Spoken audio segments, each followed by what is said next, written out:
BRS అధినేత కేసీఆర్ పై కీలక వ్యాఖ్యలు చేశారు కాంగ్రెస్ నేత కడియం శ్రీహరి. బీఆర్ఎస్ పార్టీలో పనిచేస్తున్న వారందరినీ కూడా ఏదో ఒక కంపెనీలో పనిచేసే కార్మికులుగా కేసీఆర్ చూస్తున్నారన్నారు. అంతేకాని బీఆర్ఎస్ కంపెనీ పార్ట్నర్స్ అనే ఫీలింగ్ ఎప్పుడూ కలగలేదని సంచలన వ్యాఖ్యలు చేశారు.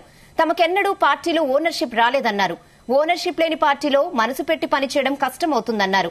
కేసీఆర్ మీకేం తెలుసు అన్నట్లుగా తమ అభిప్రాయాలను లైట్ తీసుకునే వాళ్లని కడియం ఆవేదన వ్యక్తం చేశారు.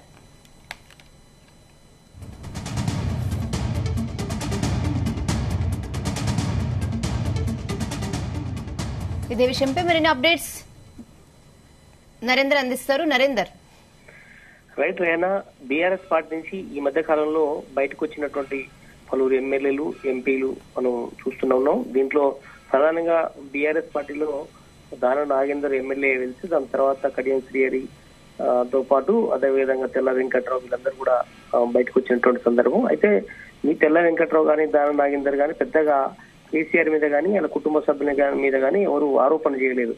కానీ స్టేషన్ గన్పూర్ ఎమ్మెల్యే కడియం శ్రీహరి మాత్రం పలు సందర్భాల్లో పలు వివాదాస్పదమైనటువంటి వ్యాఖ్యలు చేసినటువంటి సందర్భం మనం చూసాం.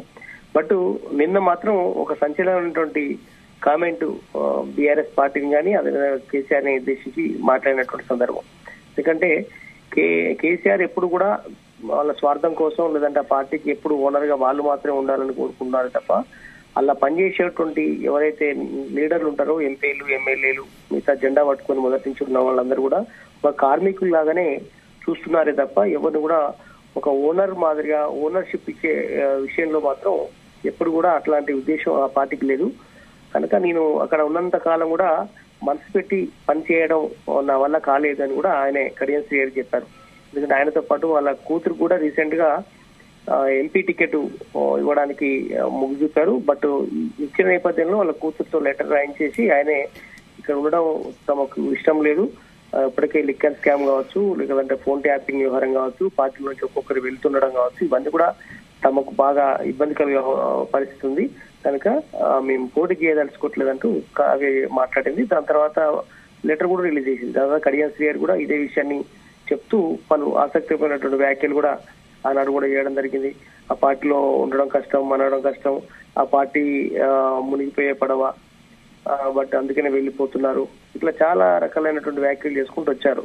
దాంతో ఎదురుదాడి చేశారు, ప్రెస్ మీట్ కూడా పెట్టి తెలంగాణ భవన్ లో ఆయన. ఎందుకంటే Kadiyam Srihari not only MLA, ఆయన గతంలో డిప్యూటీ సీఎం గా చేసినటువంటి వ్యక్తి, గతంలో కేసీఆర్ తో సరిసమానంగా ఆనాడు మంత్రి పదవి తీసుకున్నటువంటి వ్యక్తి.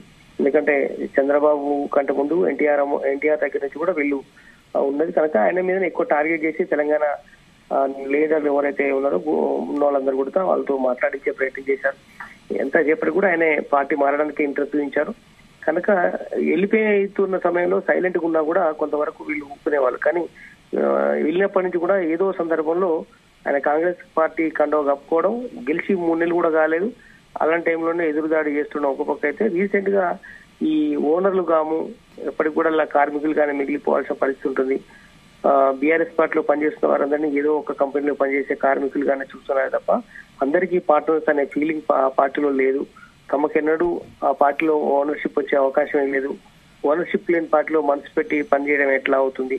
కేసీఆర్ మీకు ఏం తెలుసు అన్నట్టుగా తమ అభిప్రాయాలను లైట్ తీసుకుంటామే తప్ప అనే ఆవేదనను ఆయన కడియం శ్రీహరి రీసెంట్ గా చేసిన వ్యాఖ్యలు నిన్న కలవరానికి గురించి. దీని మీదనే ఖచ్చితంగా కాసేపట్లో తెలంగాణ భవన్ నుంచి కూడా వాళ్ళు మాట్లాడే అవకాశం ఉంది. పలువురు మాజీ మంత్రులు కావచ్చు, ఎమ్మెల్యేలు దీని మీద రియాక్ట్ అయ్యే అవకాశం అయితే కనిపిస్తుంది. ఇది ఒక నమ్మక ద్రోహంగా ఆయన వ్యాఖ్యలు ఉంటున్నాయని కూడా ఇప్పటికే మొన్న వెళ్ళినప్పటి నుంచి కూడా తెలంగాణ రాష్ట్ర సమితికి సంబంధించినటువంటి నేతలందరూ కూడా ఒక్కొక్కరు మాట్లాడుతున్న సందర్భం చూసాం. గతంలో ఒకసారి ఈటల రాజేందర్ గురించి కూడా మాట్లాడుకోవాలి ఇదే సందర్భంలో. ఆనాడు కూడా మేము అసలు ఓనర్లో మేమే అనే యాంగిల్లో ఈటల రాజేందర్ మాట్లాడారు. దాంతో అప్పుడు ఆ రోజు సంచలనమే అయిపోయింది. ఆయన వెళ్తూ ఆ వ్యాఖ్యలు చేశారు. దాని తర్వాత ఆయన అధికారంలో ఉన్నప్పుడు ఆయన వెళ్ళిపోయింది కాబట్టి పెద్ద ఎత్తున ఆయన ఆస్తుల మీద దాడులు జరిగినాయి. దాని తర్వాత అది ఏం లేదని తేలింది. చివరికి ఆయన ఉప ఎన్నికల్లో గెలిచాడు. దాని తర్వాత జరిగింది. ఆ రోజు ఆయన ఆ రకమైనటువంటి వ్యాఖ్యలు ఇప్పుడు కడియం శ్రీహరి ఇప్పుడు అలా ఉన్నంత కాలం కూడా కార్మికులుగానే మిగిలిపోవాల్సి వస్తుంది, ఓనర్షిప్ ఉండదు అనేటువంటి వ్యాఖ్యలు ఏదో అది ఖచ్చితంగా కూడా ఆ పార్టీకి కొంత ఇబ్బందికరంగా మారే అవకాశం ఉంది. కనుక దీని మీద బీఆర్ఎస్ లీడర్లు ఖచ్చితంగా రియాక్ట్ అవుతారు. ఖచ్చితంగా కడియం శ్రీహరి కానీ ఇప్పటికే కడియం శ్రీహరి కూతురు నిలబడుతున్నటువంటి వరంగల్ దాని మీద కూడా ఎక్కువ ఫోకస్ కూడా పెట్టింది బీఆర్ఎస్ పార్టీ. ఖచ్చితంగా కడియం శ్రీహరి కూతురిని అక్కడ ఓడించాలి. అదే సమయంలో కడియం శ్రీహరి కూడా ఆయన ఎమ్మెల్యే సభ్యత్వం పోయే విధంగా ఖచ్చితంగా హైకోర్టు కాదు సుప్రీంకోర్టు దాకా వెళ్ళి ఖచ్చితంగా ఫైట్ చేస్తామని కూడా ఇప్పటికే బీఆర్ఎస్ లీడర్లు చెప్తున్నారు. మరి చూడాలి, దాని నాగేందర్ కావచ్చు, ఈయన కానీ చల్ల వెంకట్రావు వీళ్ళందరూ కూడా ఖచ్చితంగా ఎమ్మెల్యే సభ్యత్వం పోయేదాకా కూడా మేము సీరియస్ గా ఉంటూ ఉప ఎన్నికలు వస్తే అదే స్థానంలో మేము ఖచ్చితంగా మళ్ళీ బీఆర్ఎస్ పార్టీనే వ్యక్తిగా గెలుస్తారని కూడా బీఆర్ఎస్ పార్టీకి సంబంధించినటువంటి నేతలు చెప్తున్నారు. ఏదైనా కూడా పొలిటికల్ గా కొంచెం ఆయన బయటకు వెళ్ళినప్పటి నుంచి ఏదో ఒక రకమైనటువంటి వ్యాఖ్యలు నిన్నటి వరకు ఉన్నటువంటి పార్టీ మీద ఏదైతే బురదలు వెళ్ళిందో దానికి కౌంటర్ గా బీఆర్ఎస్ కూడా ఎదురుదాడి చేస్తోంది. చూడాలి చిలికి ఎటువైపు దారి తీస్తుంది అనేది చూడాల్సిన అవసరం ఉంది. ఆయన okay Narender, thanks for the updates.